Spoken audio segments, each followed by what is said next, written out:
Last month on the show, our guest made a case for the F-35 Lightning II, a $1 trillion, highly complex but hugely capable fifth-generation fighter intended to fight and win conflicts with peer or near-peer enemies. But is that the only combat aircraft the U.S. needs? What about relatively poor countries fighting low-grade conflicts against nefarious actors? Is cheap, simple, and basic a suitable solution? Well, that's what our guest from the Sierra Nevada Corporation is here to discuss this week on the Fighter Pilot Podcast. Hold up your nose, one. Blinking right. Port side, high. I'm coming down hard. Roger. Blast! Coming out, westbound. Strap in for the Fighter Pilot Podcast, the internet radio show that explores the fascinating world of air combat, the aircraft, the weapon systems, and most importantly, the people. Now, here's your host, retired U.S. Navy fighter pilot, Vincent Aiello.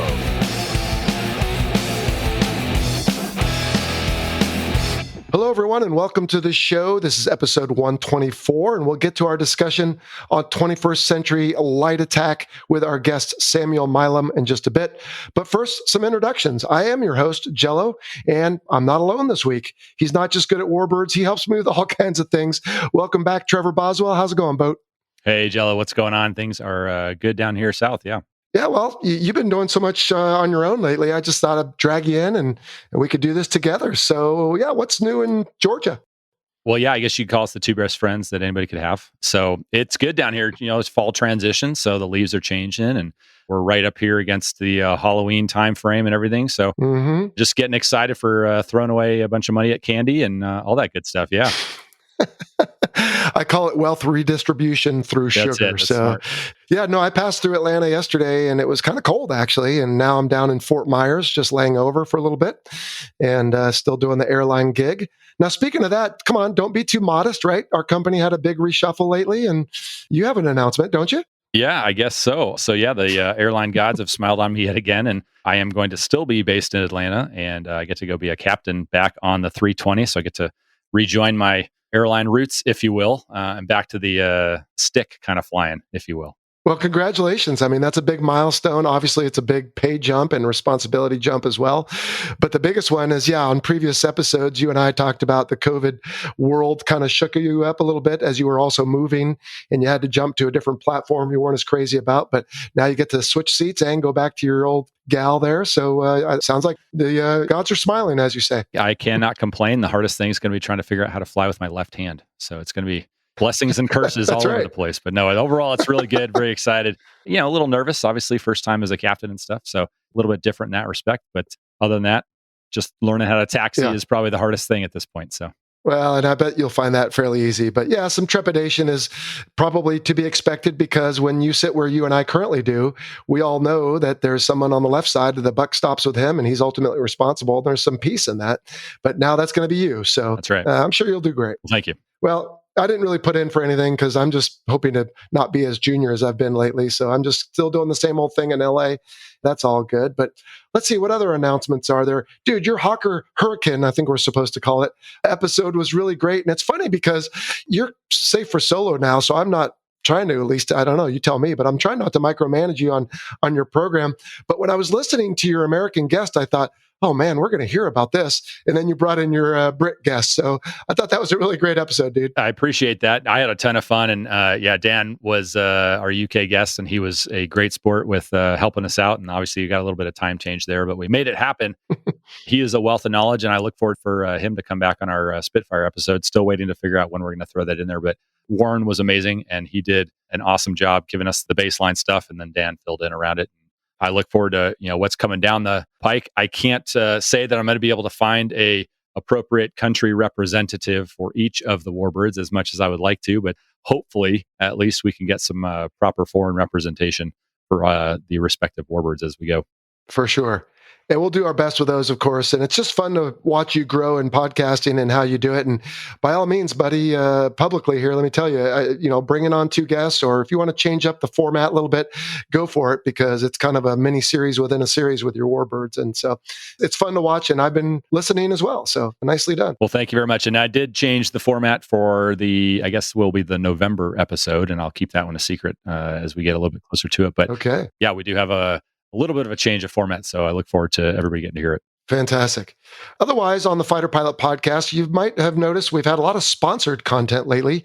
We've made friends with folks at Raytheon and NECX and Cubic, and we have to entertain different ideas to create revenue, but also get the message out. And I guess my contract to you is we're going to throw the word sponsored on the front of it so you can see what it is. But on the other hand, we're not going to just put out any old thing. It's still going to fit our niche. Hopefully folks will listen and enjoy, and sounds like they have. So that's a good thing. You know what, Boat? I saw an article recently about increased incidences of cancer in military pilots. Did you happen to catch that? I did also see that one. And I guess the short answer is, I guess I'm not surprised. And, it's kind of like that NECX content that we did. Yeah. It's not a surprise, you're pulling G's, you're doing all that kind of stuff. Your neck's going to hurt. Well, you've got a radar out there, a lot of electronic transmissions going along.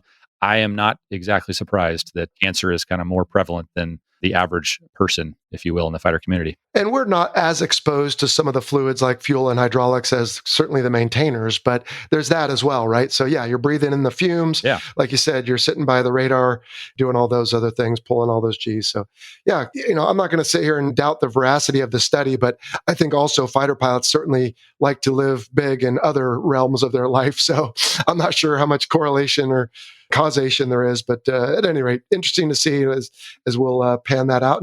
And that might actually dictate some of our content coming up in the future here on the show. We could talk about that later. And then I guess the other big announcement is there was some interesting revelations coming out of China. You want to touch on that with the J-20?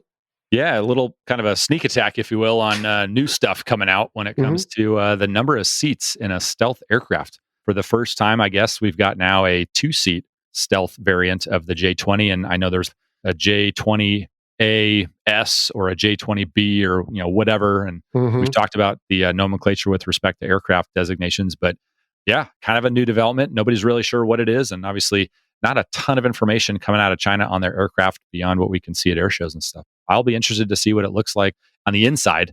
And I think that'll maybe tell us a lot about what the purpose is in the real world, maybe.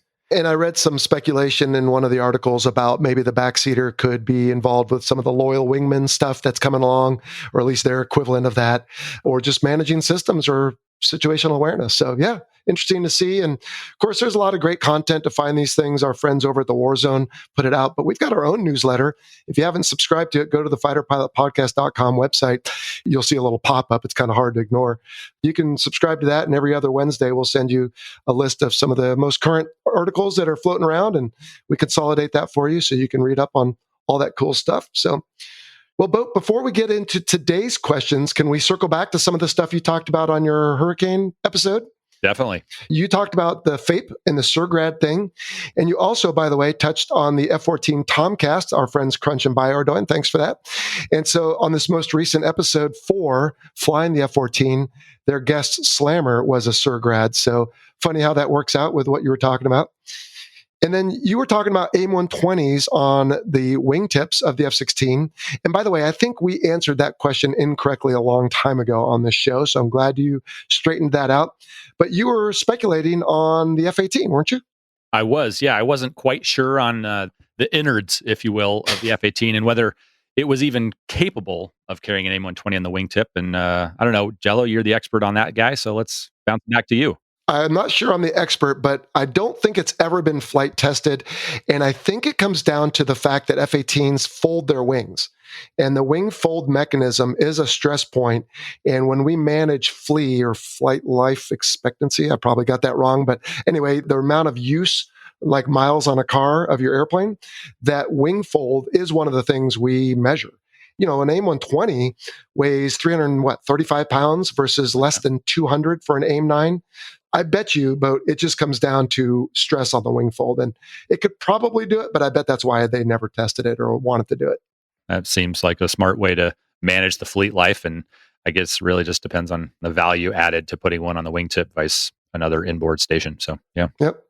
That's my guess. If someone knows better, you can please call in or phone in or whatever. I guess I just said the same thing, but let us know. So speaking of calling in and phoning in, why don't we take our first phone call question? Hello, Jello. It's Jean-François from Quebec, Canada. I had a question about regarding the icing on the fighter jets. Are there any systems on the aircraft or maneuvers you can do to at least alleviate the effects of icing on your fighter aircraft? I know most airliners and general aviation aircraft have systems such as inflatable boots or heated leading edges or something. But is there any systems on fighter jets to alleviate or fight the effect of icing? Great show. Love the show. Thanks. All right, Jean-Francois, thanks for the question. Yeah, fighters, at least the F-18, don't have a lot of capability to deal with icing. In fact, flying in known icing conditions is prohibited in the F-18, at least it was when I was in. We didn't have any de-icing. We simply had engine anti-icing. That was just some heat that they would put in the front of the engine, and it was intended to keep ice from building up on the engines. Boat, is the F-16 any different? I flew the F-16 a little, but honestly, I don't remember, and I don't think we flew in very inclement conditions usually anyway. Yep, it is identical. You got one pitot heat and throw that on there, and a little light will flash and tell you that the anti-ice is working, but otherwise you have no control over it other than just making sure the system's on. So yeah, same thing. Yeah, well, actually, hold on though. So we do have pitot heat, and that's those little probes that stick out into the windstream. And then we have engine anti-ice as well. So I guess there is more than one. But yeah, basically trying to prevent ice, not really dealing with ice once it's there. Exactly. Yep. Okay. All right, next, let's take an email. This is from Lachlan Mann Jones from Cairns, QLD, Australia. He's currently a cadet corporal in the Australian Air Force Cadets and an aspiring fighter pilot for the Royal Australian Air Force. And he says, I was wondering what happens to squadrons that are discontinued, we would say disestablished in the Navy, mainly the pilots. Where do they go? Do they still fly after their squadron has been discontinued or disestablished? Well, Lachlan, that's a good question. They try to manage that, particularly for folks that are relatively young in their career. If they can switch them to another squadron, they will. Or if they can expedite sending them to their next assignment, they'll do that a little early. They try to deal with them. Now, a big problem is what do they do with NFOs, naval flight officers? So sometimes you'll have, for example, an EA-6B Prowler squadron that will convert to an EA-18G Growler squadron. And instead of 3 ECMOs, now you only need 1 EWO per aircraft. And so a lot of those folks end up sort of without a job. They might offer them to transfer to something else, whether it's flying or non-flying, or they might just offer them, hey, you can get out if you want. So aircrew do have to deal with this. It's not uncommon. And usually the high performers, as a reward for their high performance, can find continued life in or out of the cockpit. Everyone else just has to try to make do or move on. Boat, do you deal with this at all in the Air Force? Yeah, it's the same basic process. Manpower being the thing that in these instances is the excess. And so they kind of do a drawdown, if you will, and start reducing the number of pilots. They don't bring as many back in to backfill them. And they shut down the squadron. And then by the end, basically, they're all farmed out to the new units or retire or separate from the military or whatever the process is for their specific careers. But yeah, it sounds pretty much like the same process, Jello. Curiously, Lachlan didn't necessarily ask it, but the opposite of his question is what happens when they're standing up a squadron. So they might go cherry pick a few folks out of other squadrons if it makes sense, or they'll have the pilots kind of getting ready at the training squadron and then just kind of pooled until that new squadron is ready. So that's always a challenge. Either direction, I would say, is a challenge, Boat, because again, you've got this big move of a lot of people at once versus the normal paradigm, right? Which is every couple months you either lose someone or gain someone or both, really. And that's just the idea there, of course, is to keep fresh blood kind of coming in all the time, and those who have been there a while kind of moving on. And I think that's true, except for probably Air National Guard units where you can stick around for a long time. Yeah, I'd say so. I know they just stood up within the last, I think, probably 2 or 3 years. I can't remember exactly when that was, but the squadron of F-35s up at Eielson Air Force Base in Alaska, and building up a new squadron from zero, is the reverse process. You get probably 4 or 5 kind of initial cadre of the organization. You get a commander and a director of operations or an XO for the naval equivalency there, and a few smart heads in the organization to make sure that all the infrastructure is established. And that's not just the operations side, that's the maintenance side as well. So making sure that you have all the maintenance infrastructure and support available to the airplanes. And then they start one by one adding those airplanes. And as they roll off the flight lines, they either may send a pilot down to go shuffle one up, or the depot or whatever maintenance facility is that they're bringing them into the service is going to get them up there and ferry them up there for them. Yeah, they just build it up until it's at its whatever required state, and then they're good to go. So yeah, slow drawdown when you're shutting one down and slow build up when you're bringing one up. So same thing. Okay. Good question, Lachlan. All right, next, let's take another phone call. Hey, Jello, this is Henry from Wichita Falls, Texas. Where I live is actually the reason why I'm asking this question. I'm right next to Shepherd Air Force Base, where they do a lot of training with T-38s. On some days, the planes seem to be particularly loud, or rather in some instances. I think it's because they're an afterburner. And I know you talked about restrictions about Mach, but I'm wondering if you have any particular restrictions about using afterburner around populated areas or at certain altitudes near populations, and if sometimes people mess that up, and if they sometimes get in trouble for it.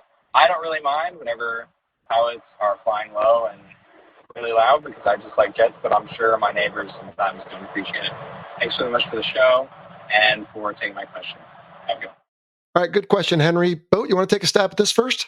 Yeah, for sure. So, Henry, I went to pilot training at Shepherd, so I'm well familiar with, generally speaking, the flight patterns and everything around the field. And I think the bottom line answer is no, there are no restrictions on afterburn use, but when you're doing takeoffs and everything like that that require more thrust, you're going to use afterburners. If you're not requiring them, you won't, because you just don't need to use the gas that way.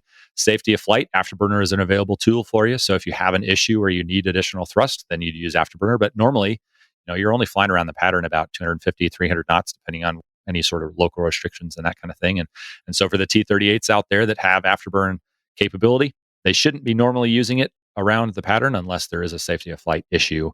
And depending on what direction that thrust is traveling and where you're standing in relation to it, it may be louder in certain directions than it will in others. But for the most part, the only time you're ever going to hear it is if you're on the approach end of a takeoff runway and the initial takeoff for those aircraft. So I don't know, Jello, anything that you know of around the boat or fields for you guys? Well, for the boat, nobody cares because you're out in the ocean. But around fields like North Island, where I live, the whole Coronado rumbles every time something takes off in an afterburner. And it's just a function of the course rules. So for noise-sensitive locations, they'll generally say deselect afterburner as soon as safely possible after getting airborne, because the idea is, hey, look, safety comes first, but if you can deselect the afterburner quickly, then that'll help cut down on the noise complaints. And unfortunately, there is a lot of encroachment around military bases, of course, and so we need to use these parts of our aircraft for safety, but some people don't like it, and understandably so. I mean, I spent a career in it, and I still can tell, again, my whole house, you can hear it. It's like, oh, well, that's pretty loud. So especially if I'm trying to record an episode or something, it can be a slight annoyance, but I still love it. Good question. Yeah, no, that was a great question. And Jello, how about I throw one back at you? This is an email from Brandon Parr. Okay. And he asks, Jello, what kind of training do you need to go through in order to become the threat aircraft SME at Top Gun? And was this a syllabus involving classroom, trips to allies who use the same threat aircraft, backseat rides? Did you get a pilot any certain aircraft or anything like that? And finally, what features surprised you when you learned about these threat aircraft? And he's thinking about like rear facing radar and the flanker family or something, some kind of capabilities like that. That was a laundry list of questions. So let's break that down. What's that initial SME process look like? Yeah, that is a good question, Brandon. And it's something that every Top Gun instructor goes through when they first get there. So you sit down with the old bro, as it's called, the person you're relieving, to find out what they are doing in that subject matter area and how they did it and where they think you need to go. And so each syllabus is different. It's just whatever that person thinks you need. And then as you start doing your research, you can request funds to go travel to different places. So in my case, Punchy Kilty was the guy who I took over from, and he recommended I go out to, then it was called NAIC, National Air Intelligence Center. I think since then, boat, they've added an S to it, right? NAIC, yep. National Air and Space Intelligence Center. Yep. I won't go into a whole lot of what I did out there, but they have got some folks that are smart on different threat aircraft. So had a chance to sit down with them and do some other things. You can also go different places if you think it matters. I actually went to the Paris Air Show and had a chance to look firsthand at some of the newest aircraft that the Russians were offering and some of the weapons and all that. So that was interesting. Yeah, you just do what it takes to become the expert so that when you're lecturing on it, you have the credibility to really say, yeah, when I went and sat in this or looked at it or whatever, that you can say, this is really difficult for the pilot to do because they didn't put the engineering into the ergonomics. And to Brandon's second question, that is one of the things that stood out to me. Now, I imagine like this two-seat J20 we were talking about earlier, but I got to think they've gotten this right by now. But when I was the Top Gun threat aircrafts to me, it was still the bread and butter MiG-29 and Su-27 flanker. And those were designed in the 80s. And I was always just struck by how very basic they were and seemed to be not very, how should I put it? They didn't really consider pilot inputs, would be my guess, because things didn't seem like they were in the right place and the ergonomics just didn't seem right. So that was one. Just the ruggedness of Russian aircraft was another for me. I guess they were designed to kind of leapfrog forward maybe in the fold the gap or whatever. And so land on austere runways and block their intakes from FOD jumping up in there. So the ruggedness, but as well, the MiG-29's forward canted expendables dispenser. I remember seeing that and thinking, that's just crazy. And then once I learned how well it worked, I said, oh, that's a good idea. Why aren't we doing something like that? Because the idea is it throws them out into the wind stream with a little bit of a forward velocity. Of course, they're going to start drifting aft right away, but that can be a very good infrared countermeasure, I guess countermeasure, because they look at velocity and rise rates and everything else. I'm going to get myself tongue-tied here, but right, you've got a missile that's looking at you, so then you've got a IR decoy, let's say, to try to throw off the heat seeker, but then the heat seeker says, okay, I'm going to look for certain things, but wait, it's moving forward. So anyway, there's a lot of counter moves, just like in chess. And so that surprised me. But overall, it was a great experience. Brandon, thanks for asking. And I really enjoyed it. And then when I turned over, when I left, I did the same thing Punchy did for me. Hey, here's what I think is important. Here's where I think you should go and the things you should learn. You mentor them as well before you leave, and they take it over. That is a requirement before you leave Top Gun, or they'll bring you back. But the new bro has to do the murder board before the old bro bails. It's a pretty good system, and it works pretty well. I really enjoyed it. That exactly mirrors what I did as an aggressor, as an infrared missile SME, like to the T. The only difference was the briefing setup and stuff like that. You know, we did a murder board and everything else like that. And so you'd sit there and you'd take questions from your squadron members and obviously the previous bro, as you called them, and all that kind of stuff. So their laundry list of questions, and there's some pre-canned ones, and then there's the ones that people come up with off the cuff and everything like that. Did you ever get any rides or anything, or backseat rides, or experience any actual operation of the aircraft? Not backseat rides, so I'll leave it at that. But no, had a chance to do different things, but not a backseat ride, which is unfortunate. I'd love to have a chance to do that.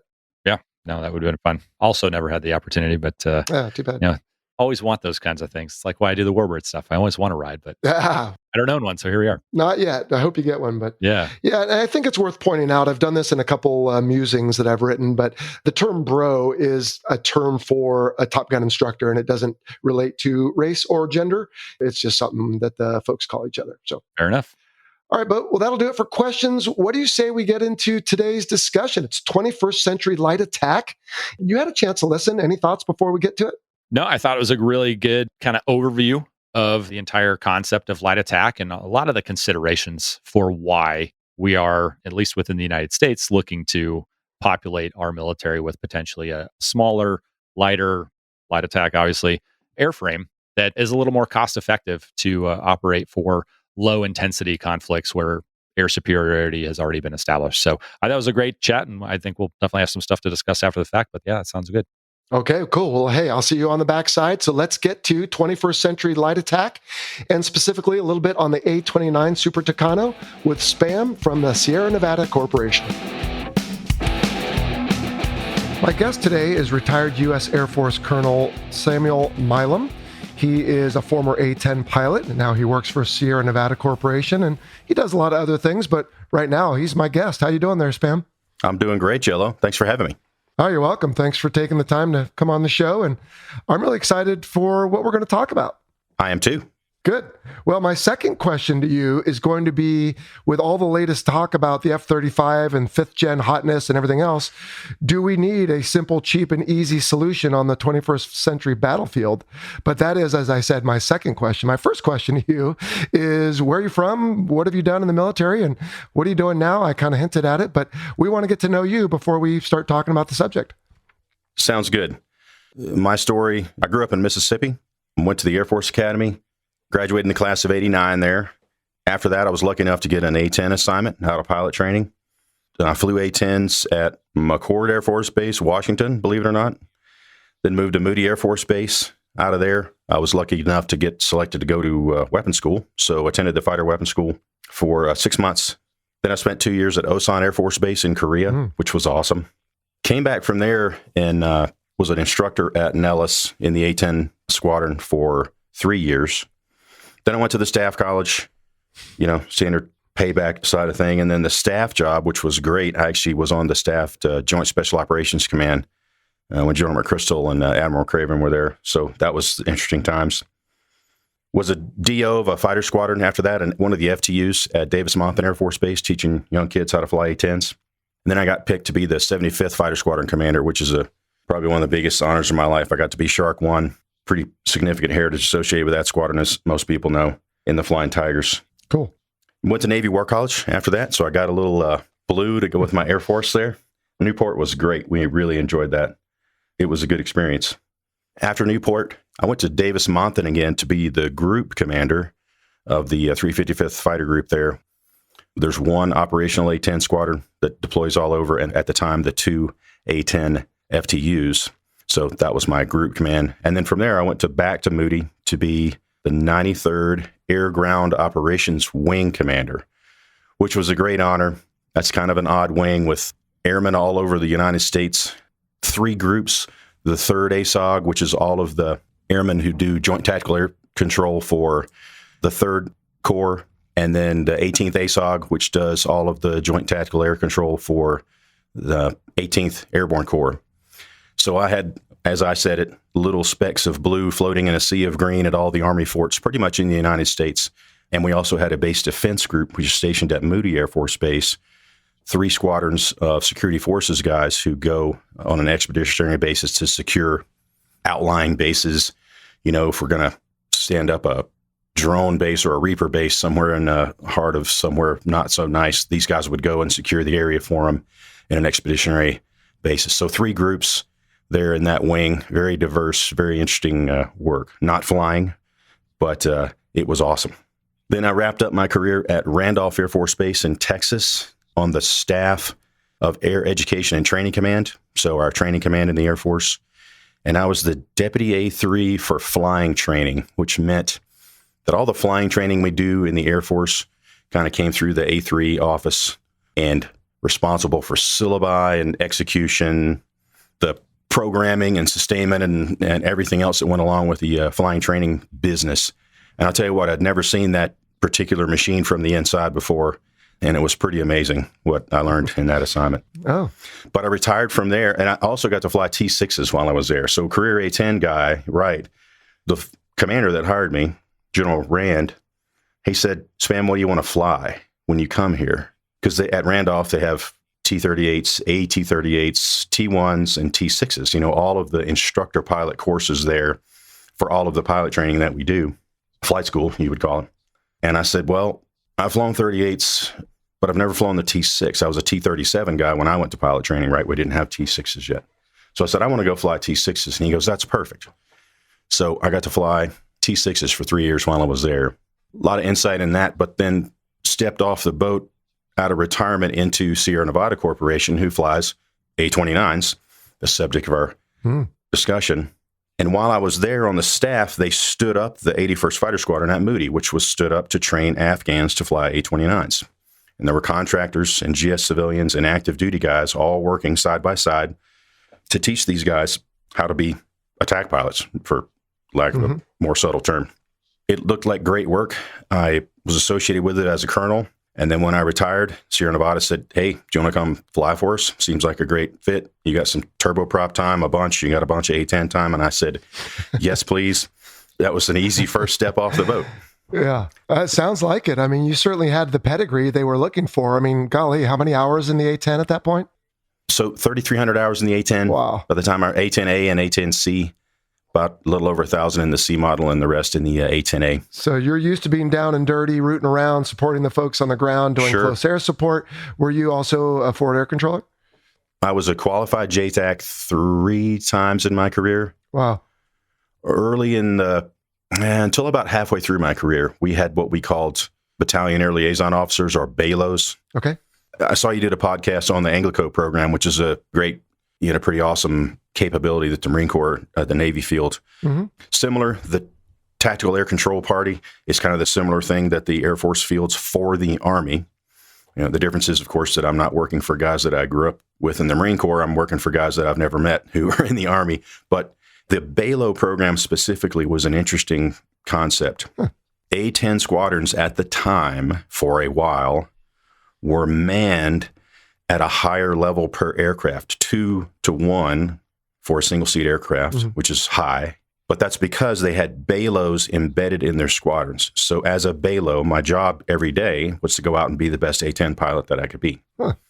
But I was aligned with an Army battalion. In my particular case, a Mech Infantry Battalion at the 24th Infantry Division, which later became the 3rd Infantry Division at Fort Stewart in Georgia. Okay. So if those guys went somewhere, like if they got committed to a conflict somewhere, I was no longer an A-10 guy. I got pulled out of that squadron, and I went with my battalion to wherever they were going. In fact, I deployed to Bright Star with them one time, which was a very interesting deployment. But yes, JTAC qualified guy. You fall in on this battalion and go where they go. It was interesting. Well, that is very interesting, I would say, your background, because lately on this show, we have talked all about the latest hotness, if you will, right? So F-35, 5th generation, multi-trillion-dollar fighter programs. But I would guess you're here to tell me that there is still a place on the battlefield for a light and simple and cheap and easy solution, huh? I mean, in broad terms, is there still a place for that? Yes, is the short answer. We've got plenty of time to flesh this out, Spam. Sure. There's a little bit of unpacking to do there. Yeah. But it's hard to have a discussion about F-35 and light attack in the same sentence because they're not the same thing, of course. It's the ultimate apples and oranges. Everybody understands that. So I would say you don't need light attack to fight near peers, probably. That's not an epiphany, right? That's not going to go well, yes. No, it's not. Maybe there's some things you could do with it, but it's not something that's going to be on your strike package on day one. That's just not how it goes. And because of things like 5th gen, 4th gen plus, we need to be able to win day 1 through 10, day 1 through 15 or whatever, or we don't have anything to do anymore, right? It's over. So I understand that side of it. Of course, I'm a taxpayer just like everybody else, almost everybody else. But there are places for it, 100%. So it kind of boils down to a national security priority. Are we going to maintain the capability across a broad spectrum, or are we not? And if we are not, and you could argue that the slant towards, or the path towards only 5th gen, or only, I'll say just high-end fight, leaves you vulnerable in other places if you think you're still going to engage in those places. So that's the national security priority I'm talking about. If we choose not to care about the most likely thing to happen, which is we're going to be fighting insurgents somewhere in some place that we don't want to be, if we choose to believe that's going to happen, then we don't need anything that's more cost effective than, F-35. I don't think that's true. I think that's whistling past the cemetery. And I don't think people are doing that. Right. I don't think our decision makers are doing that. I think they understand this concept clearly. The great leap is, do I dedicate something to something that's low end, if you want to say it that way, light attack, for example, knowing that I cannot use it in the existential war that may happen someday, the least likely thing to happen, but the most dangerous thing to happen.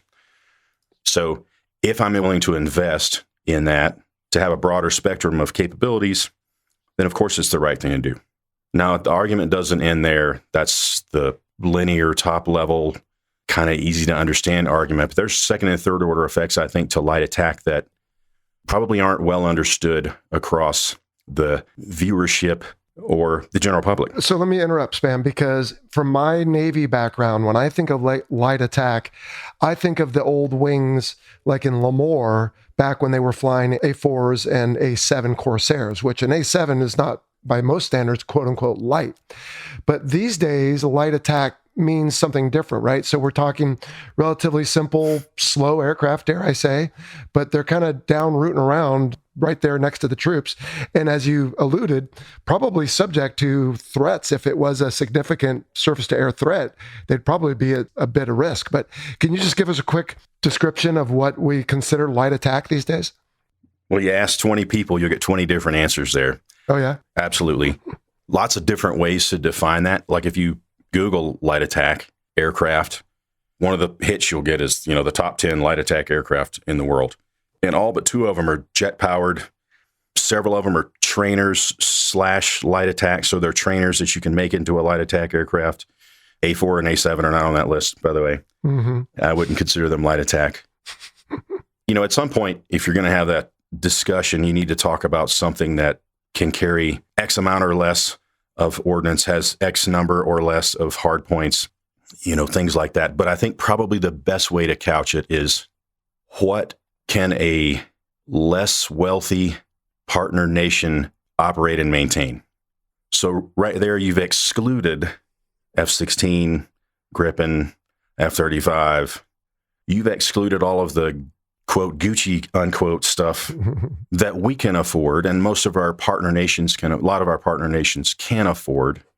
They could buy 6 of these things, 6 F-16s, but in 3 or 4 years they can fly one of them because they can't afford to sustain them.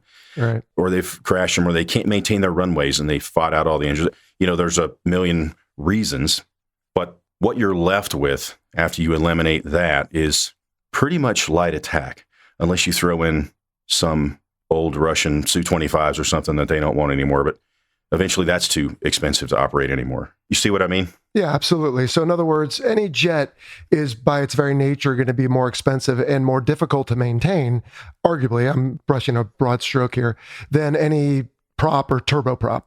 More expensive per hour. Absolutely. Okay. That's true. Okay. But I don't think that excludes some light jets from this discussion we're having. Mm-hmm. But they are more expensive to operate and maintain, for the most part, than turboprops are, for example. All right. So what we're talking about then is the events that don't make all the headlines all the time.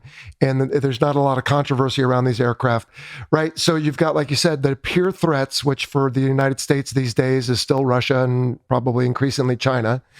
So you've got to have the ability to go toe to toe with them. But around the rest of the world, we have all these sort of low grade conflicts in places in Africa and the Middle East, and places where we're just trying to keep insurgents at bay, or armed gangs or thugs. I mean, so we need armed aircraft that can go handle engagements in those environments. Is that a summary that would work? That is getting to the point, Jello. Okay. And the other part of that equation that you have segued into so nicely is that I can go to those countries and do that with A-10, F-16, Strike Eagle, F-35. I can, if I choose to. Mm-hmm. But if I do that, there's a huge tail that goes with it. It's an American presence. It's a very big statement. And in those cases, I am fighting in lieu of the host nation rather than alongside the host nation. Because they're not also going to have A-10s and F-16s and F-15 Strike Eagles. Yep. I am their proxy. And then we get into we got this target from these guys, and what it turns out to be is some warlord wants his warlord next door to get struck by F-16s, and that's what happens. So, that's a cynical example, but you understand what I'm talking about, I do. Right? Mm-hmm. Straight out of Hollywood. Now, if I take a squadron of, let's say, 12 A-29s or AT-6s or whatever, and I go to that nation, they have a similar capability there. There are A-29s in many, many countries around the world in not so nice places. Now, my footprint is I'm fighting alongside those guys. I'm helping them do their own thing rather than taking their place in the military portion of this conflict, in other words, right? Right. If I take the A-10 over there, I'm clubbing all the targets for them, whereas we're sharing the load as far as it goes. And I have a similar capability, more common ground, I guess, is the right way to put that. Yeah. Right. Now, the other thing is, as we've already talked about, getting 12 A-29s and operating those things for a month is pennies on the dollar compared to 12 F-16s or even 12 A-10s operating for a month in an austere location. And when you start talking about austere locations, dry lake beds, dirt fields, things like that, light attack, particularly turboprop light attack, is ideally suited for that, whereas turbo fans, turbo jets, not so much, other than the A-10, not so much. Yeah. So there's a lot more to it than just, well, we can't fight China with this airplane. Right, of course. So this question might be above your pay grade, but I'll try it anyway. How much of this do you think is bigger picture strategic thinking on the part of either the United States, if that's applicable, or the West or whatever? So in other words, right, you look back through history, there's all kinds of examples of what you just stated. Hey, Indochina, we're going to come in and fight the communists for you, in a sense, right? Or with you, supposedly, but it ended up being for you. And it didn't turn out so well. And we've been involved in skirmishes all over the world wearing our own colors. Is some of this, in your opinion, or again, if you want to punt, you can, but is some of this sort of posturing, in a sense, on this case of the United States of, look, we don't want to go around and fight everyone's battles anymore. So instead, let's equip and train people to take care of it themselves, because we don't need roving bands of thugs or drug lords, or I don't know what to call or generalize all these groups as. I'm not as well versed on that. But is that part of it, do you think? Nefarious actors. Let's go with that. Yeah, okay, perfect. Reader's Digest word right there. Good. You're welcome. So you're getting to the third level of what I was going to talk about. All right. Thanks for reading the script I gave you. Just That's kidding. Right, yeah. So the other option, rather than having a significant, so go back to the scenario I just described, to have a squadron or a deployment of 12 A-29s to country X, it assumes that you have a force of A-29s ready to deploy, and there's a certain bills associated with that, and you have to have certain numbers of things because those will be in high demand. I'd rather fly A-29s in country X than fly the wings off my very expensive F-35s, boring holes in the sky, swatting flies with sledgehammers. The other part of this is maybe I don't need a giant squadron or wing or two wings of light attack. Maybe I just need a robust combat air advisor force, which we used to have. You alluded to Southeast Asia.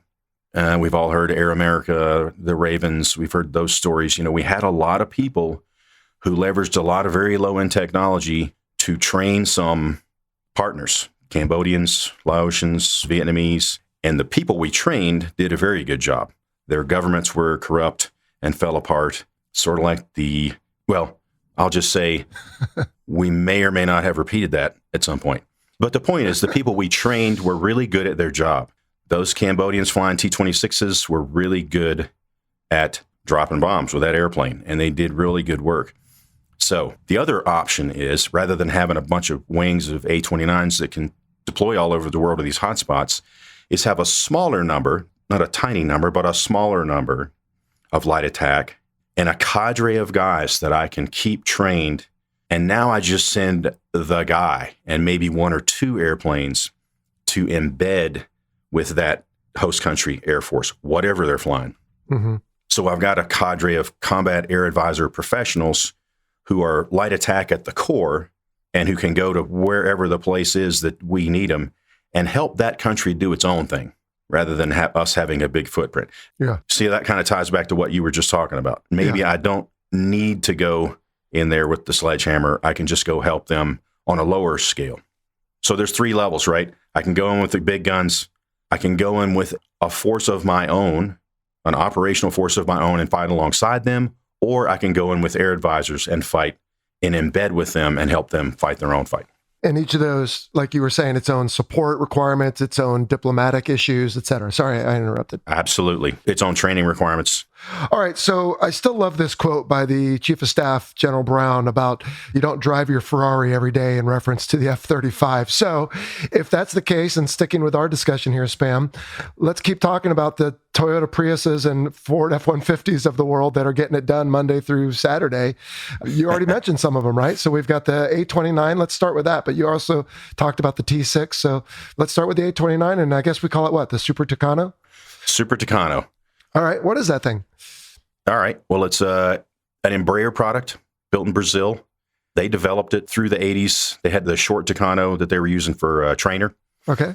They actually got involved in the JPATS. Do you remember that? We were trying to come up with a common trainer for the Navy and the Air Force back in the 80s? I do. Yeah, that ended up being the T6, right? Sure. That's what spit out of it eventually. That's right. Okay. There was some Fairchild offshoot in the beginning that everybody went for, and it fell apart and couldn't spin and things like that. Anyway, so we got sidetracked, but they got involved in that and decided to beef up their Tucano, short Tucano. And what they did was they added fuselage in front, fuselage in back, much bigger motor, more robust airframe, and eventually became a different aircraft. It's the Embraer 314 now versus the 312, which is a short Tucano. Okay. And I think it first flew in 1999, something like that. So it's a relatively new airframe, and the ones we're flying here are right off the assembly line, like a new car.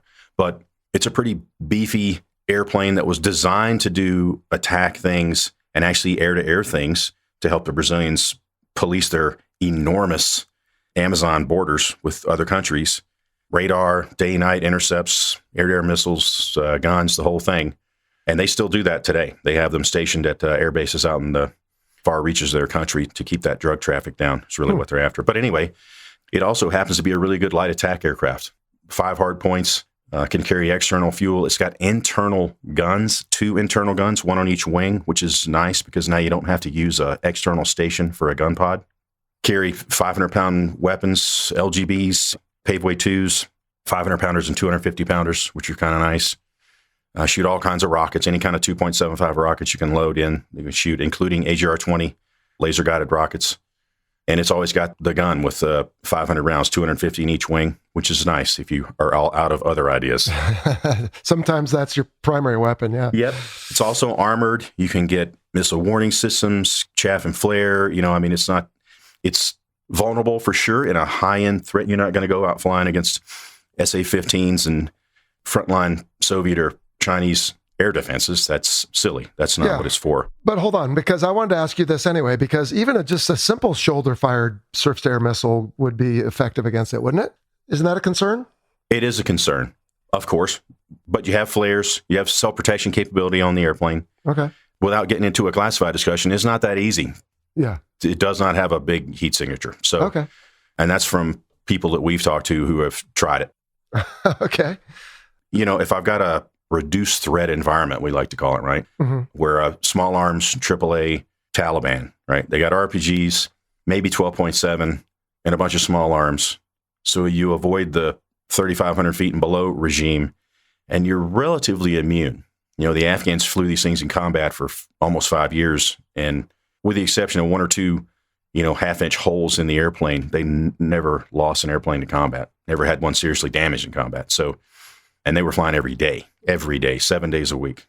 And neither did we, right? When we were over there, we didn't lose anything. That threat is ideal. And by the way, that threat is also ubiquitous throughout the planet.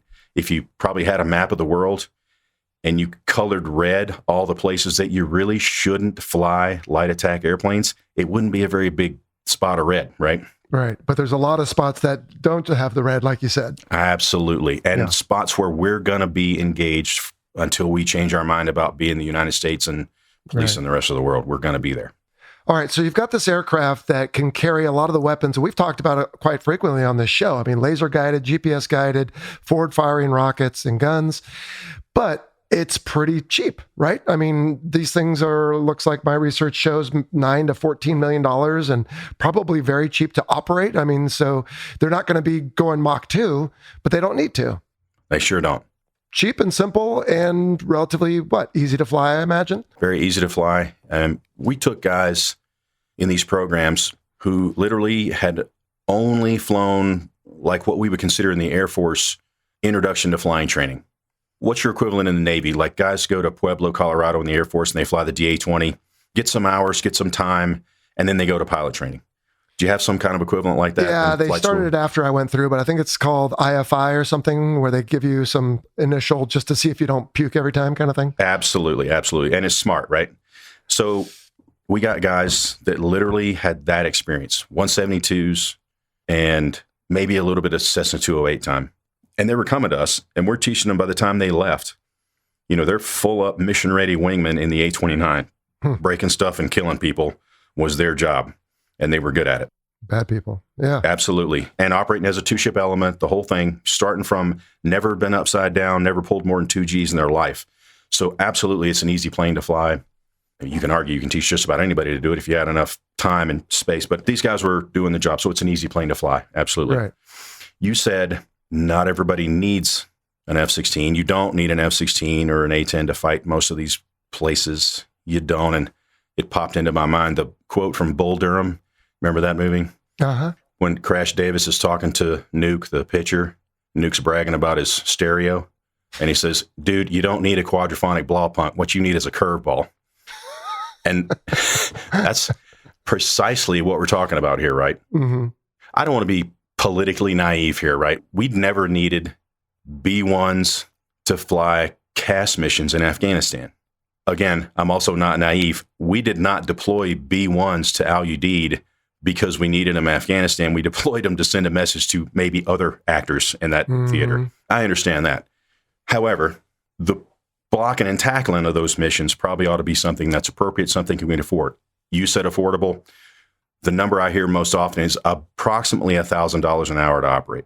$800 to $1,000 an hour to operate, which is pennies on the dollar, right? Yeah, that's peanuts compared to a lot of the aircraft we talk about today. Super Hornet is like, what, $15,000 an hour. So yeah, sure. Well, but also, right, this airplane can land in what, 1,000 or 2,000 feet, and on, like you said earlier, austere conditions? Yes. We've tested on dirt strips. The landing gear is pretty robust. The wheels are big, so you got a lot of prop clearance on the nose, which is nice. Yeah. You know, the sensor ball hangs, if you've ever seen the pictures, you may have looked at some pictures. The sensor ball hangs, if you have one, it hangs behind the prop, behind the nose gear, in front of the centerline station, so down there close to the ground. One of our guys even did a test out here in Colorado. They landed up at altitude on a dirt strip. He went to the end and he power turned, you know, pretty narrow things. He had to push the power up, turned around, took off again. Not a scratch on the sensor, which was nice. So yes, it has a lot of capability to do that. Okay. But the Super Tucano, and you may have more you want to tell about it, and if so, go ahead. But that's not the only player in this game, is that right? No, of course not. Again, we're back to how do you define light attack? The other turboprops out there that you hear the most about probably are the AT-6 Textron and then the AT-802, the air tractor entry. There's actually more than one version of that thing out there, but a tail dragger, crop duster looking thing. You know what I'm talking about? Actually, I do not, but I'll have to look it up. AT-802, take a look at it. Okay. You know, it's a tail dragger, so there's challenges there, but it's a big airplane, a lot bigger than a A-29 or an AT-6, and it carries a lot of stuff. Crop dusters take off with a lot of weight, but they're not meant to land with a lot of weight, so it can potentially be a handful there, but that's a discussion for another time. Yeah. I literally just Googled it here, spam on my computer, and there's a picture of a gray-looking crop duster with bombs and then a yellow crop duster with actual chemicals or whatever coming out the bottom. So there you go. You weren't kidding. This thing is an adapted crop duster. It is. Probably the second most common use for it besides crop dusting is firefighting. Does a lot of that out west. Absolutely. There's quite a few companies on those things. And you had a chance to fly the T6, but is the AT-6 different? I mean, probably a dumb question, but... So I flew, believe it or not, when I was the ops group commander at Davis-Monthan as a colonel, they were going around the country with two AT-6s and doing an experiment. And they went to DM and... Davis-Monthan? Yeah, at Davis-Monthan. And they were analyzing, trying to collect data on people executing different missions in this AT-6. So no kidding, they got like Navy helicopter guys and Army attack aviation guys and Air Force ISR guys. And they sucked me into it to go, we want you to go out and escort helicopters in a CSAR with this airplane. Okay. So I did one mission in a kind of dumb, this is before I flew T6s ever. This is the first time I've ever been in one. So I got one mission just to learn how to fly the airplane, where are the buttons and how do you make the HUD work and those kind of things. Obviously, with an instructor in the back. And then I went out and flew a mission. I was Sandy 3, and there was an A-10 guy from DM. He was Sandy 1, and we had HA-60 helicopters. And I had saddle up and running, and we could see everybody on the link. And I'm out there escorting helicopters, talking to Sandy 1, and we executed the CSAR, and I did some suppression around the survivor during the hover cover at the terminal phases of the engagement. So flew the AT-6 on those two instances. And since then, no interaction with the AT-6, you know, as an S&C guys, those are the other guys, you know, so, okay. But it has some good capability. It's a little bit smaller, a little bit less robust than the A-29. And I'm not going to get into the which one's better and all that. Probably not appropriate for me to say in this case, but have flown a couple times in the AT-6. Gotcha. Well, I mean, obviously you have an allegiance to your employer, so we can all figure out where your loyalties and everything will lie. But okay, so the point No is, matter what I say, nobody will believe me. yeah, that's true. We learned that with Billy on the F-35, even though he's long removed from Lockheed Martin. But okay, so the point is there are other contenders. Getting back to my example, there's the Toyota Prius and the Ford F-150 that most of the world is driving all day long, all week long, and getting the job done. And so we'll get later to what the future of these aircraft are, whether there will be a fly-off or a selection or whatever. But all right, so we have these aircraft. What kind of missions are they doing? I mean, I think we can guess that they're doing obviously some sort of interdiction air to ground, but can you elaborate on that? And are there other missions like maybe recon or something? Everybody wants, just like us, they don't want something that can only do one thing, right? One trick pony? Exactly. Nobody can afford that. Least of all, I'll just say third world countries for general purposes, but you know what I mean. Yep. They want something that can go out and do some ISR, something that can do some, okay, you see something, now attack it, something that can go out and work with another platform, maybe a King Air or a Pilatus PC-12 or something that they have, go to where that guy is, and then be able to correlate what that guy sees with their eyeballs and go, okay, yep, I see it. Okay, good. Now kill that. And they also want something that can go out and work with their ground forces, which is a whole different level of coordination, as you understand. Mm-hmm. So all of these aircraft, and I meant to say the avionics suite in the A-29C, the one we're building for AFSOC, is really robust, and it can be. Mm-hmm. But you really need a couple of radios that work. You know, data link would be great in these countries for their purposes, but you need a sensor that can work. And you need guys who know how to fly the airplane and make the airplane do what they needed to do with delivering weapons, whether they're precision weapons or whether you're delivering unguided weapons in close proximity to friendly forces or civilians on the ground. And most of these aircraft appear to be two-seaters. Are they generally flown in that capacity, or are they flown? Most of them are. I think that 802 is usually single seat, and then it looked like it. There's two-seat versions of it. Mm-hmm. For sure, for sensor operators and things like that. Now, the A-29 has two seats, but I'll tell you this, the Dash 1 is, Chapter 6, crew responsibilities not applicable in this aircraft. So it is designed to fly from the front cockpit. Okay. But you can also train with a guy in the rear cockpit. And you can put a sensor on the airplane, and when you do that, you have a side stick controller, a pilot control unit we call, on the right side that controls the sensor in the rear cockpit. The front cockpit guy can control the sensor with HOTAS strictly without anybody in the rear cockpit. You don't have to have anybody in the rear cockpit to employ this airplane. Yeah. But a lot of countries, when they're first learning, will put a guy in the rear cockpit first, but they'll put a pilot back there. Nobody can afford CISOs or WIZOs or RIOs like we can. Yeah. All right. You threw out the term Dash 1. I hope most people understand, but that's basically the operator's manual for the basic, right. Yep. Okay. Absolutely. All right. And so we've already talked about you work for Sierra Nevada Corporation. Let's talk about your company, but who are all players in this space? Are there a lot of folks in this, or is it relatively narrow? There's a lot going on within the government right now, within the U.S. government, within the Department of Defense. Okay. Most of this is focused on AFSOC right now. Air Force Special Operations Command? Correct. Okay. Have you heard of, seen news reports or anything on the Armed Overwatch program? I've heard that expression, but I couldn't tell you what it means. Okay. I can't talk about the competition because we're in it. Okay. Or specifics about it. But in general, AFSOC put a call out for an aircraft that can go do some ISR and do some attack as well if it needs to. And they're talking about, and this is open source, doesn't have anything to do with the competition or anybody's proposal. They're looking to buy 75 of these things. So you can look that up on your own. Everybody else can do the same thing. Sierra Nevada's entry into that is the MC-145B Wile E. Coyote, believe it or not. There's a great video of it on YouTube. Company told me anything that you talk about that's in that video is okay. But you can YouTube MC-145B, and you'll get a YouTube video, a 5-minute thing that tells you about what we've put forth as our entry into that competition. It's really capable airplane. 2 engines, high wing. I think it's the only one in the competition with 2 engines. Anyway, Great capability for weapons, great capability ISR. They can throw people out the back. You can put weapons back there and put them out. I think the video even includes JASM as something you can employ from the rear of that airplane. So, wow. It sounds like an OV-10 Bronco almost. Well, it's a little bit bigger than that. And there is a mini Bronco in the competition. You should look at it. It's a pretty interesting looking little thing. As far as light attack in general in the Air Force right now, that's the only thing going on outside of the 3 airplanes that we're developing for AFSOC right now, the A-29s that we're developing for AFSOC, and the 2 AT-6s that are left over from the light attack experiment that the Air Force was doing back about 5 or 6 years ago. What everybody, all the vendors want, all the companies and the companies like mine and like mine are waiting for is the Air Force to make some light attack airplane a program of record.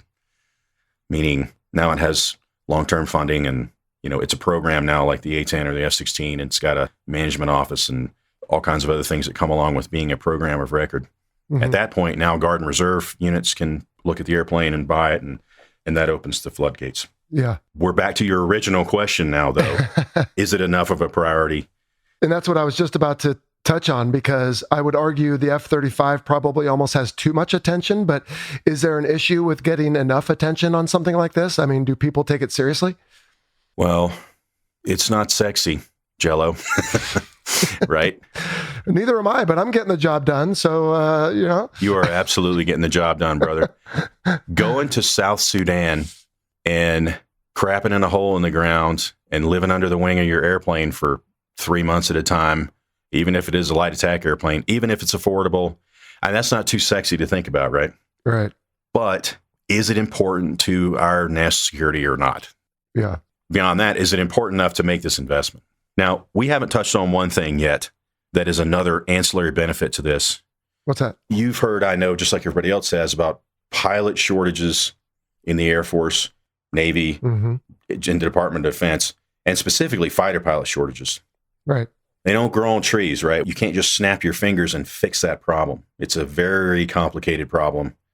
But a possible benefit of light attack is not only, Jello, are they relatively cheap to acquire, sustain, and operate, you can also fly the crap out of them. You can fly 3 or 4 times a day. You got a squadron of 24 of these things. You can fly 14, turn 12, turn 12, turn 10, all in the same period of daylight.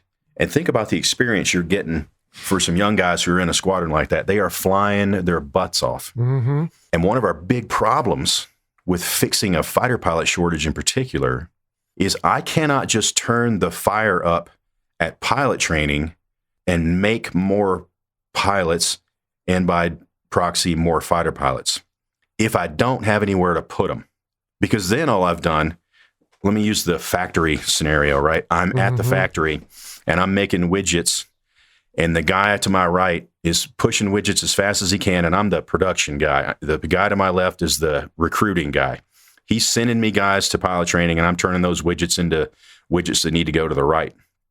Well, the dude to my right is slow. He only works 3 hours a day because we don't have enough places for these young kids to go, so they just pile up, and they're useless, and they time out, and they don't want to be in the Air Force, and as soon as they can get out, they do, So this light attack thing can potentially, if you can invest initially in the number of personnel it takes to stand it up, you have a way to absorb guys, to experience them, and then if you want to send them on to a 4th Gen Plus or 5th Gen fighter without having to pay a giant basic training bill, because he already knows how to do sensor management, he already knows how to do link, he already knows how to fly formation, he already knows how to be a fighter pilot. All he needs to know now is how to fly an F-35 and how to use those sensors. Right. You don't have to start from the beginning like you do a pipeline guy, a UPT graduate, a flight school graduate. You know what I mean? That course would be short. It would be a transition course, not a B course, we would call it in the Air Force. That's a big benefit, I think, to light attack. And it doesn't cost nearly as much as flying an F-16 does. No, it doesn't. But again, I'm not necessarily saying I support this outlook, but might you have a recruiting challenge with that? Because, especially having this podcast, I hear from people all the time, oh yeah, thanks, I love the show. I want to join the Air Force and fly the F-16, or I want to join the Navy and fly the F-35C. How many people are you going to get that want to go down low, slow, and dirty and fly these things? And again, I'm not saying it's the right attitude, but like you said earlier, right? It's not the most sexiest, it's not the most glamorous. So are we going to have a messaging challenge if we get more and more into this, do you think? Well, my personal experience, I joined the Air Force to fly Eagles. That's what I wanted to do. Mm-hmm. I went to an air show when I was 10 years old at Columbus Air Force Base, and it was probably an F-15A, I'm sure, because I'm old. Brother, he got to the end of the runway. It was a demo, a F-15 demo. And oh, sure. In the A model, there's no telling how light that thing was compared to what it is today. And you know what he did, right? He got to the end of the runway and he stood that thing on his tail and he went out of sight. That was impressive. That's still impressive. Mm-hmm. And so that was why I joined the Air Force, why I wanted to go to the Air Force Academy. I wanted to fly. I wanted to be that guy, right? Well, then I went to pilot training and it actually came down to Eagle or A-10, and I picked the A-10. I just connected with the mission a little better and never, ever, ever regretted it, not for 1 second. So I think that is not going to be a problem. I think guys are going to, I'm going to go fly A-20. Because when I went to pilot training, it was like, oh, crap, I got an A-10. And then 3 years later, not one single one of those guys that said that ever said that again in their life, right? Mm-hmm. There were cats and dogs who wanted to go do something else and did eventually, but that's pretty rare. Yeah. So not disparaging any airframe in the Air Force, they're all awesome. And if I'd have gotten an F-16 out of pilot training, I'd be saying the same thing about it, I'm sure. Mm-hmm.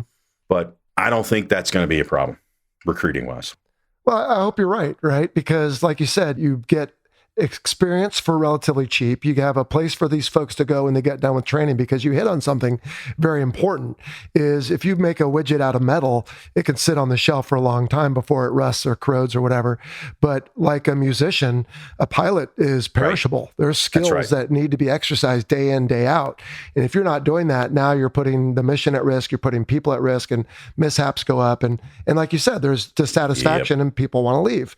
And so I get asked that a lot. What's up with the pilot shortage? And I say, well, you've got some dysfunction in the military, frankly, but also you have a pretty good economy where the airlines are hiring, and they were prior to COVID and they are now again. And so why should I be gone from my family? And especially in the Navy, where you're doing 6 or 7 months of a deployment, you're home for 2 or 3, and then you're right back on the ship. That's hard to sustain for the family. So I think you're right. And I hope that someone's listening to what you're saying, because I think that's a good way to take a look at what the military is doing, where we're doing it, and how we're doing it, and who we're putting in those seats. And I think that's one way to do it. So is that your kind of, dare I say, pie in the sky? I don't want to be insulting. Or is that actually where the military is moving, do you think? Are you talking about the light attack wing concept? Yeah, like putting people into that more. And then, like you said, maybe that's where they start off, almost like a FAPE in a sense, right? Sure. I know what you're saying. I think what I've heard, at least public sources, is this is fighter pilot specific. Of course, that's your podcast. So this fighter pilot specific portion of this, I think the Air Force is now looking at the T7 or something like the T7, the T-38 replacement, if you're familiar with that. I am. Okay, the Boeing product. They're looking at that or something similar to that as what we would call a companion trainer. So now you go to get that experience that I was talking about. Mm-hmm. So you go to pilot training, and they're talking about 2 birds with 1 stone here. You go to pilot training, you go to IFF, Introduction to Fighter Fundamentals, lead-in training. Then you go to your companion trainer squadron. So they're trying to get after the adversary support issue and this experiencing issue with the same cadre of people. So let's say you go to Tyndall Air Force Base, where we have Raptors who have a large appetite for adversary support. I need to have red air, and it's better if it's not F-22s flying red air against themselves, because that's really freaking expensive. Yeah. And not necessary, and actually not a very good replicator for just about anything. But you have a squadron of T-7s. They're using T-38s right now with contractors and GS pilots. But now you have a squadron of these T-7s or whatever the aircraft is, and these young pilots with a flight commander and a squadron commander and all that leadership, et cetera. And they go out and they fly these adversary air missions. Here's your dance card. We're going to do intercepts today. We're going to do 2v1 ACM today. Here's what I need you to do. That kind of stuff. And then by the time you are ready to go to your FTU and go to an F-22 or an F-35, you have all this experience, all this background, and your training bill at that FTU is going to be smaller. Yeah. So I think that's kind of the concept that I'm hearing that they might be going to now. Don't quote me. Listen to me. Yeah. You're going to put this on the internet, but you can quote me on that. But yeah, you just quoted yourself. Yeah, sure. Not to get on too big a tangent here, but I flew a lot of adversary support in my career. And when I was younger, it was easy and fun. I mean, you could show up last minute at the brief, get the card, get the quick rundown, do the training rules and go. And when you got back, hey, here's where I was, here was what I saw and did. And that's the end of it. At the end of my career, it got so difficult because they wanted so much out of the Red Air players that I actually didn't find I enjoyed it because I was just at that point too old and incapable of doing it well. So I guess if that's all these young guys are doing and they have obviously the appetite, that might be a different story. But then I'm also thinking now your frontline squadrons that deploy are all going to be generally older, and that you might have an issue with people timing out depending on what the obligation is after you get your wings. So a lot to unpack there, and maybe we could do that over a beer another time there, Sure. Sam. But just getting back on point and thinking about maybe even wrapping this up. So the aircraft, we talked about what it carries and how simple and cheap and easy, and I added rugged and durable here on this list. Mm-hmm. What about, though, inside the cockpit as far as I flew the T-34 Bravo, or Charlie rather, Turbo Mentor. It was very basic airplane. And I understand the T-6 is pretty nice. I mean, ejection seats, hydraulics, oxygen, et cetera. Sure. But what are they putting in these things for the sake of the air crew? And you hinted on some of them before. You talked about, I think you said saddle and a few other things, but are they going to have some pretty nice accoutrements, if you will, for the pilots? Yeah. So even the ones that we export, 3 big multifunction displays, glass displays that you would immediately be familiar with. Oh, yeah. HOTAS, very good HOTAS, stick and throttle for operating whatever your sensor of interest is, whether it's your HUD or your moving map or your ball or whatever you're using. Mm-hmm. It's very good. And the other thing that's really good about it is it's designed to use with NVGs. So flying at night with NVGs and these things, it's actually a very good, I was surprised at how good it was actually when I first flew nights in this airplane. Like I said, it's not a new concept to have a propeller driving an airplane, but this airplane is new. One of the things we do, the obligatory S&C pitch, we'll assemble the aircraft for you. Whatever the customer wants, we'll modify it for them. So obviously AFSOC wants a little more high-end avionics in theirs, and that's what they're getting.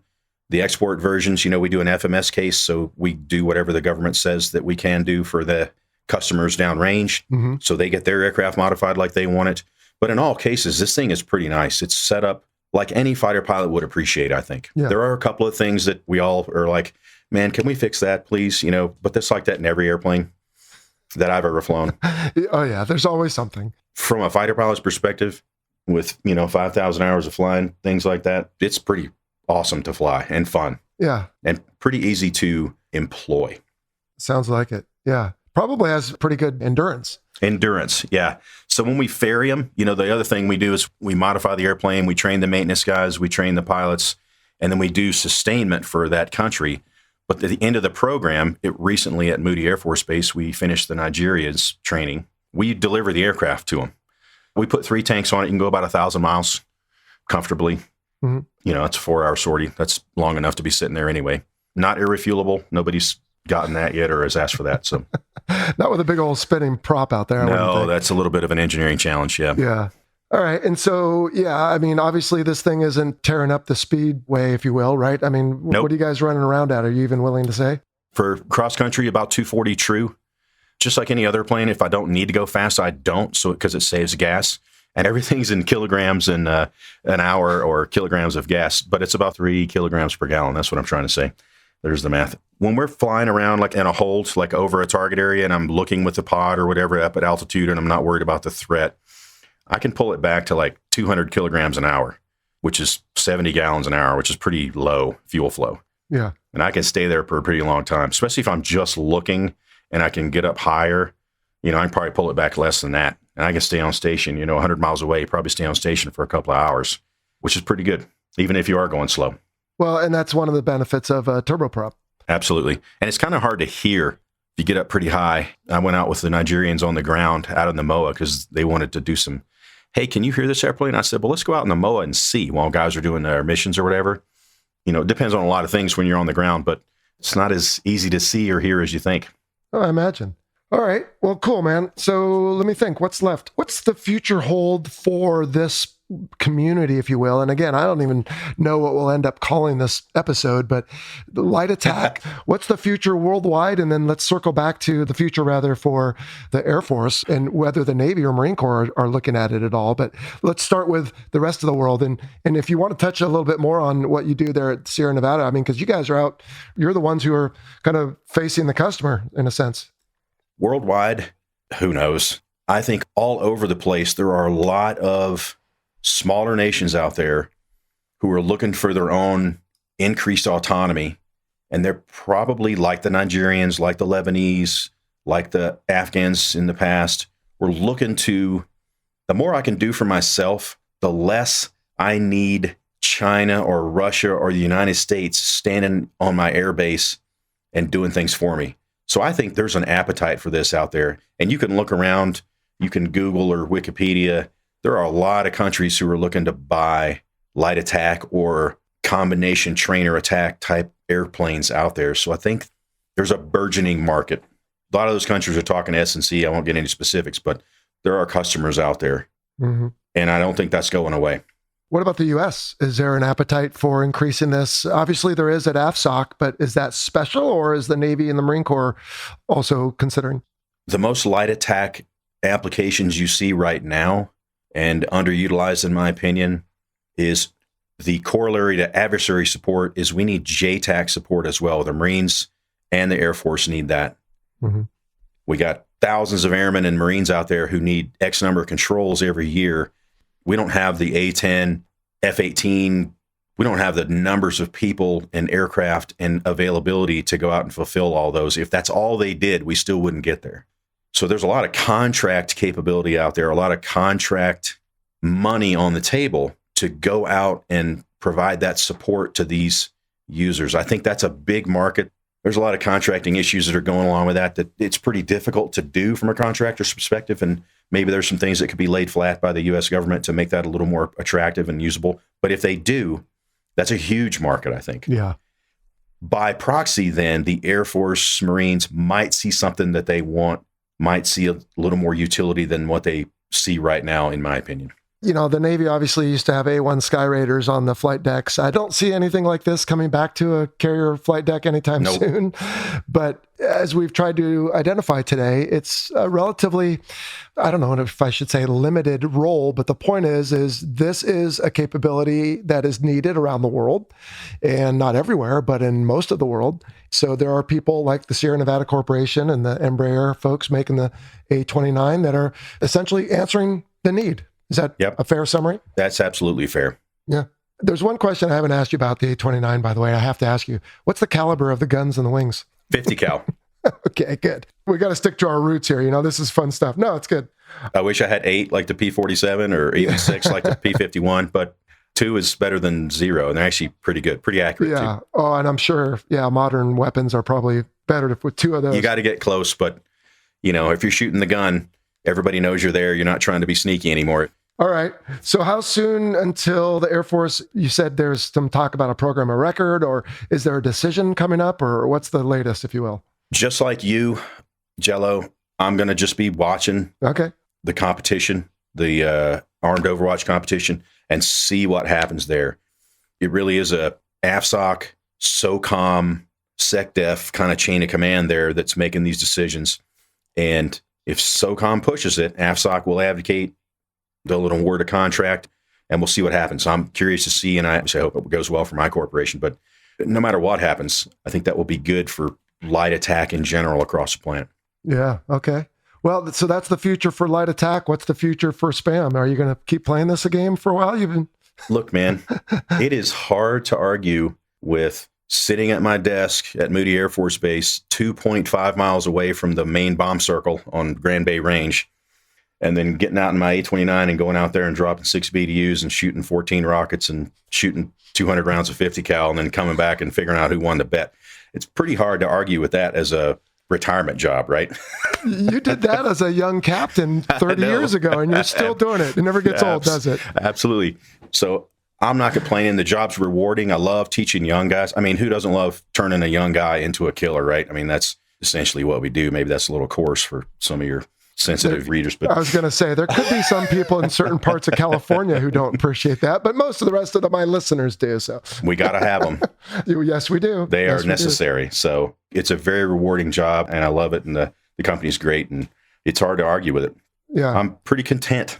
Awesome, Spam. Well, you've been a lot of fun. We've been at this for a while, and I want to be respectful of your time. And we got a little business to wrap up after we hang up anyway. And so before we get to our standard final Fighter Pilot podcast question, what did I not ask you? And feel free, by the way, to brag on your company. I mean, they loaned you to us, and we're not paying you, and they're not paying us. But what did I not ask you about this?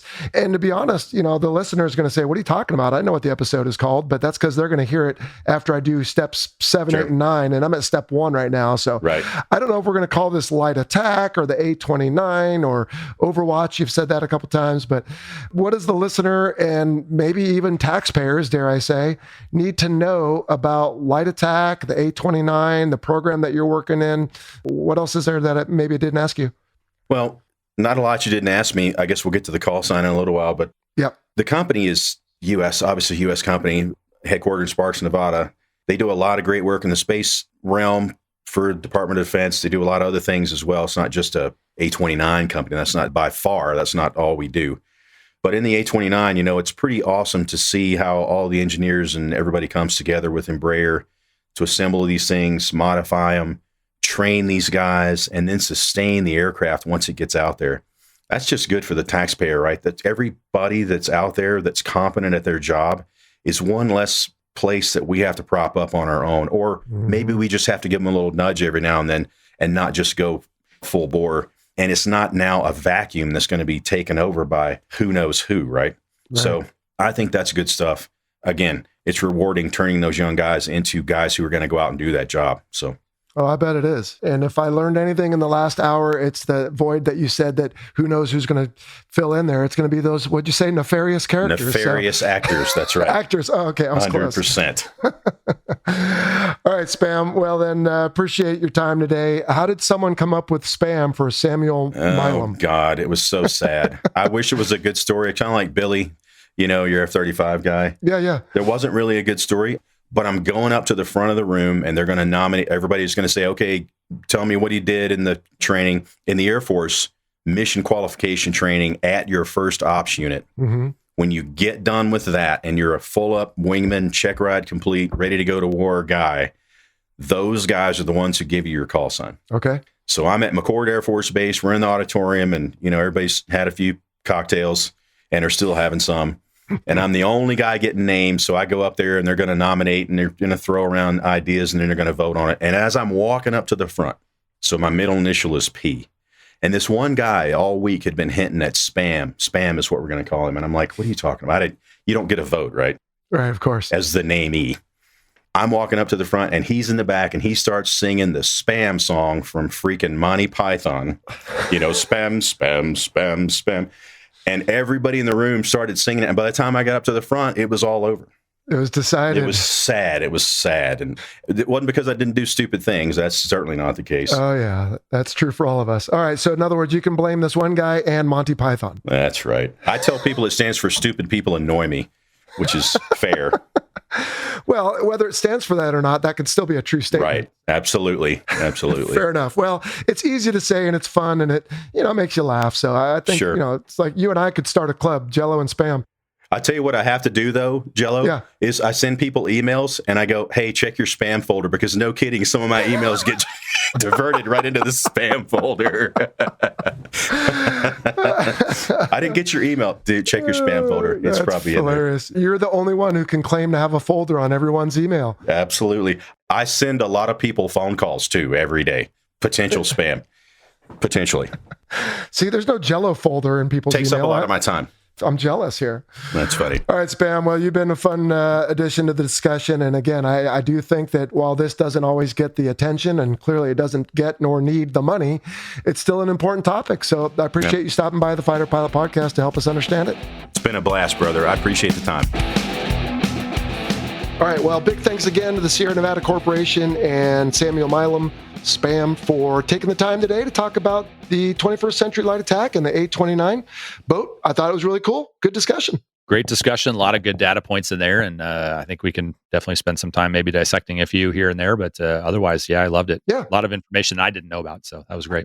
I don't think I acknowledged what he said about Bright Star at the time, but he said he had a chance to go do that. And I did as well. That's an exercise that I don't know if they still do it or not, but we used to do, I think it was every other year with Egypt. And I did it twice when I was a junior officer in my first squadron. And the second time I actually got to go into Egypt. We had a chance to tour the pyramids and saw an SA-2 sitting on a rail at one of the bases and just got to operate with those guys. And it was really interesting. Do you ever do any Bright Star stuff, Boat? No, honestly, I didn't even know that thing existed. But now that you've mentioned all those cool opportunities, I missed something that sounds pretty amazing. So I wish I had. Well, this was in the late 90s, and some of the guys on the boat had a chance to meet MiG-21s and swirl it up with them. I never did. But yeah, I did get to go into country the second time. It was a lot of fun. So, hey, so what did you think of Spam's idea on the pilot training pipeline? I mean, it's pretty novel, but I don't know. I see some potential conflict there too. But I don't know. What do you think?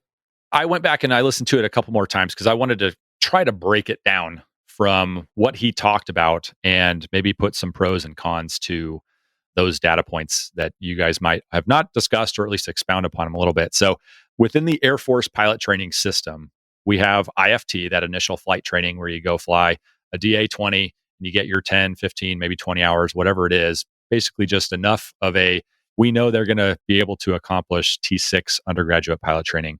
And they're not going to throw up. We're not going to lose them, and they're going to wash out right away, and we'll move them on. And then they go to undergraduate pilot training, where now they fly T6s. Previously, it was T37s. And they go fly T6s, and they get experience, and they go through that process, and then they move on. And as long as they track select at this point to T38s, then they go fly T38s. And now you're in that fighter bomber track. I think now you're in the line to potentially go into what he was calling companion training squadrons or essentially adversary air, red air, whatever you want to call it. After T-38 training, you go to IFF and you get that basic dogfighting, just very top level concept of point your airplane here, look to enter turn circles and employ electronic bullets at that point through the T-38C HUD at a target or drop bombs. And I think probably this is more air to air centric. So I don't know how much they're going to care about the bomb dropping potential of it, but at least now transition from IFF into that T7 adversary support squadron, companion training squadron at an F-22, F-35 base. And I think that was the whole process there. And then I didn't ever hear a timeline for how long they would sit at one of those companion squadrons.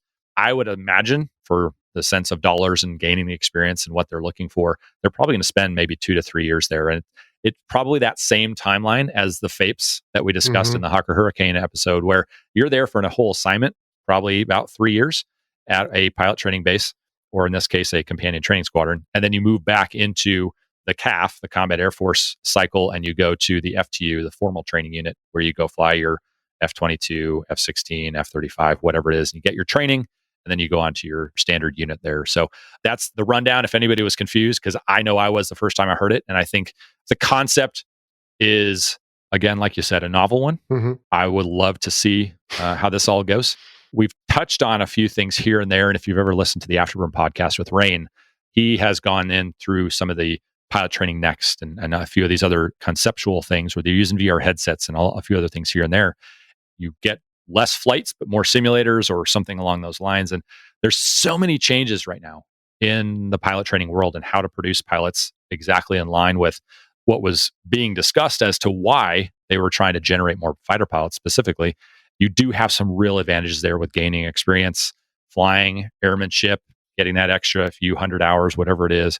Plus now you're also adding in a lot of tactical knowledge that I know when I went through the B course or the FTU and the F-16, we had that top off at IFF and we got some very top level kind of concepts put into our heads, but there was not enough time to really drill them in. And I think that this potentially could give you some more of that, but you're definitely there for beyond visual range training more than you are for dogfighting. And so I think if you're looking to come out of that as an expert in dogfighting, I don't know if that's necessarily realistic, but I think potentially there's at least a chance for you to gain a lot more awareness of what those concepts are.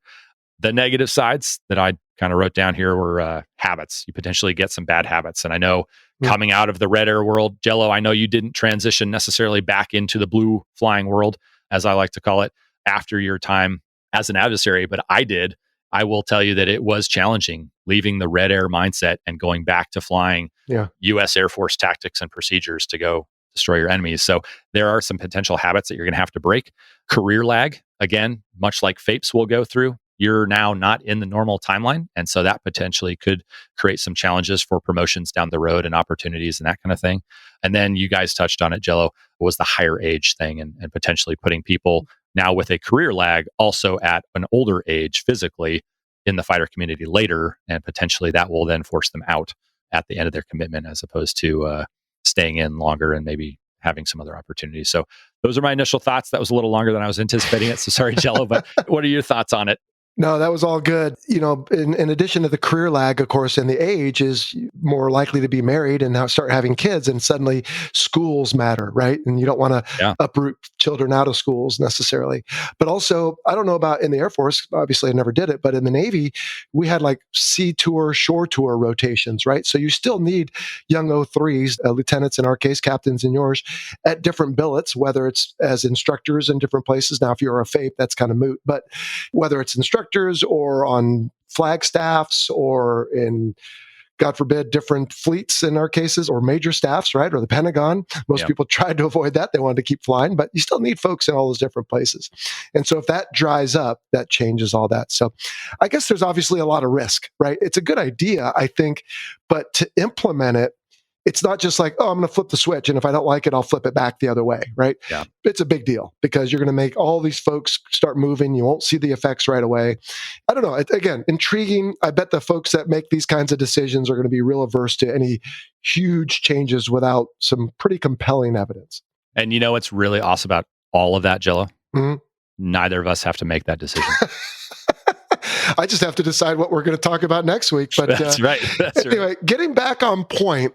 So I really enjoyed the discussion. You know, it kind of plodded along a little bit at times. That was probably my fault. But again, it's not a sexy topic per se, but you don't need the Ferrari all week long. And that's what I guess I was trying to make the point of with an F-150 or some other vehicle, right? Is you need to do something else. I don't know, but I'm not saying spam was wrong, but to me, it seems pretty easy to proliferate certain weapons these days. Any kind of high caliber cannon or gun, or even a shoulder fired missile seems pretty easy. Maybe I've been out of the game too long, but do you think he properly addressed that threat? I mean, all it takes is a case of these things in the right hands. And yeah, he talked about altitude and IR signature and stuff, but boy, I don't know. To me, that seems a pretty big deal. Well, yeah, I think the proliferation piece, the golden BB. I think there are probably more golden BBs than there ever have been. And I don't think that's going away anytime soon. And especially now, look what happened in Afghanistan and the drawdown there, the quick reduction of troops. And there's quite a bit of equipment, I guess. Yeah, a lot of it ours. We know what it can do and everything that it is capable of. And so, now what? Yeah. Where does that go and whose hands does it end up in and everything? That's a whole different discussion for another time. That being said, I think there are definitely some serious threats that are out there. And this is a risky job. Sure, there's a time to take risks and some of them are necessary. And then some of them, hope we can mitigate to the point of being successful or at least meeting the commander's intent with an acceptable level of risk involved. So I don't think there is a good answer on that one. I will say that, we don't drive the F-35s every single day for the purposes of drilling holes in the sky for a reason. They're expensive to operate. And I think it is a valid tool. I think this light attack concept is absolutely a valid tool. How we go about getting us to the point where we can employ it on a regular basis is obviously a different story. Yeah. So. Hey, he threw out the term saddle and I just smiled and nodded, but in truth, I'm not really sure what that is. Can you help us out? SADL, so a new acronym for the list there, but SADL, Situation Awareness Data Link. If you've ever heard of Link 16, Link 11, exactly the same thing. It's just a different interface, if you will, on a different platform. So typically Block 30 F-16s and earlier. So essentially, if you could look at the Air National Guard and the F-16s they fly, they're the ones that are primary users. Same with the A-10s. They are the primary users of that as well. There is a way for Saddle and Link aircraft to talk to each other and an interface there. Basically, if you look at the interface now, they are very similar, but before they were very different. And it was a lot harder to communicate between the two. But now I think they've standardized the interfaces pretty well. Okay. And the only other note I took from listening to ourselves again is that we both snickered a couple times about taxpayers. But did you know 6 in 10 Americans paid no federal income tax in 2020? No, first and foremost. And second, I don't know if I feel like a sucker or if I feel more American for paying more taxes. I don't know what the answer is on that. You're one of the 4 then. Okay. All right. Well, anyway, let's get off of that because we always say we're not going to talk politics and other controversial issues on here. So, all right. Well, that's all I had from the discussion. What else did you have on the light attack stuff? Anything? No, I gave you obviously a laundry list of stuff there. I thought it was a really great discussion. I think it probably involves or potentially could be another conversation for another time as one, Sure. the discussion on what decision is made comes to light. And obviously if they decide nothing, then that's a non-starter. But if they do decide to have an airplane, we have a couple of options available, obviously. I think it's worth diving back into and talking specifics, maybe more with respect to the individual platform. So. Yeah, for sure. We can circle back when there's a decision and the whole program of record thing. So, yeah. All right. Otherwise, we can begin to wrap up. Now, Boat, I'm saving all the difficult pronunciations for you for next time, but I'm going to take all the easy Patreon strike leads. Thanks very much. We've got new supporters, Tim Villa, Carl Clemens, and Tyler Gay. And of course, the views expressed in this presentation are the personal views of the hosts and our guest and do not necessarily represent the position of the Department of Defense or its components. I should say that the Sierra Nevada Corporation had a representative that listened to the interview and they approved. So I guess we can call that their endorsement. Hey, everyone, real quick before we go, I want to introduce you to a friend of mine. He's a fellow pilot and the executive director of the A7 Corsair II Association, Matt Gerritsen. How's it going, bud? Doing great, Jello. How about you? I'm great. So we're having you on real quick here at the end of our episode to tell us what you're working on, because one thing I didn't say is you're also an author. Yes, sir, I am. I've been working on a number of books with the Blue Angels, which has been a blast. All right. And we're about to release the first of 8 volumes of a historical narrative of the team. Great. Well, how did this book project come about? I was spending a lot of time in the archives at the Naval Aviation Museum in Pensacola working on a book on the A7. And as I was going through the archives, I couldn't help but notice a bunch of shelves with boxes that were labeled Blue Angels History. Curiosity got the better of me, and I took a look inside and was just amazed at what I found. Great photographs, documents, the whole history of the team is located in the museum's archives. And I just thought, wow, most of this has not been shared with the public ever. Nobody's seen this, and it would be great to share it with Blue Angels fans around the world. As a result, started a book project called Blue Angels Decades, which takes the history of the team from its beginning in 1946 and tells the story in 10-year increments. And the first volume is releasing today. All right. Today is November 4th as this episode airs. So how does this book differ from other books on the Blue Angels? I guess the easiest answer, Jello, is the depth of historical detail. There are a lot of books on the Blue Angels, and each pretty much tells the history of the team in just that book. And as a result, the story of the early years tends to be told in just a few pages, and it mostly shares the same photographs that have been seen throughout the years. Focusing on the team in a 10-year segment, we're really able to dive into the detail, telling the story of each season in words, photos, documents, memorabilia. And most of this stuff, as I said, has never been seen by the general public. That's great. So will even hardcore Blue Angel fans learn something new from this book? Absolutely. Just for example, in the course of my research, I was surprised to find how little is known and documented about the team's first 3 years. This is especially true of the demonstrations that they flew. Most of the documentation within the archives basically says in the first 3 years, the team went here, here, and here. There was never a chronological documentation of the schedule. It took me about 1.5 years of research, but I was able to really tune in and document where the team was on what dates, what venues, what they did. That information is included in the first volume. And there's a lot of other things, but that I think serves as a good example. Yeah, for sure. Now, your most critical audience probably, Matt, is going to be former team members. How are they responding? I've got to tell you, that has been the most rewarding aspect of this project so far. I sent advanced copies of Volume 1 to a number of Blue Angel alums, and to a person, the reactions have been overwhelmingly positive. Former bosses like Greg Rugdance Woolridge and Kevin Nix Mannix have stated independently, as have a number of others, that this book project will serve as the official historical document for the team. And I couldn't ask for a better reaction. It's been very fun to see the team look through the book, both the current team and alums. They seem to love it, which is music to my ears. Oh, for sure. That's a solid endorsement and a lot of hard work on your part. So there's 2 versions available. Describe those. We have the regular edition of the volume 1 is a soft cover, about 160 pages. It measures up roughly 8 inches tall by 11.5 wide. And in addition to this version, because we all know Blue Angels fans are hardcore about collecting really special things about the team, we created what we call a plank owner version. And this is a hardback version that comes with a hardback sleeve. It's quite a bit bigger than the regular version. It's 11.5 inches tall by 16.5 inches wide.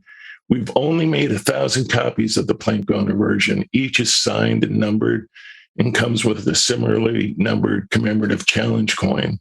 Folks who buy this special limited edition plank owner version have the right of first refusal of buying future editions. And each volume will only make 1,000 copies of these books. And I would like to call out that a portion of the proceeds from all the books that we're selling will go to the Blue Angels Association to support their great philanthropic efforts. Fantastic. How can listeners acquire a copy of these books, Matt? The best way to do that is go to the website, which is blueangelsdecades.com. We have a secure ordering system online, and you can purchase either the regular edition or the plank owner. There's still a few of those left. We will be offering these for sale to museums and bookstores throughout the U.S. as we get this first rollout of Volume 1. blueangeldecades.com. Yes, sir.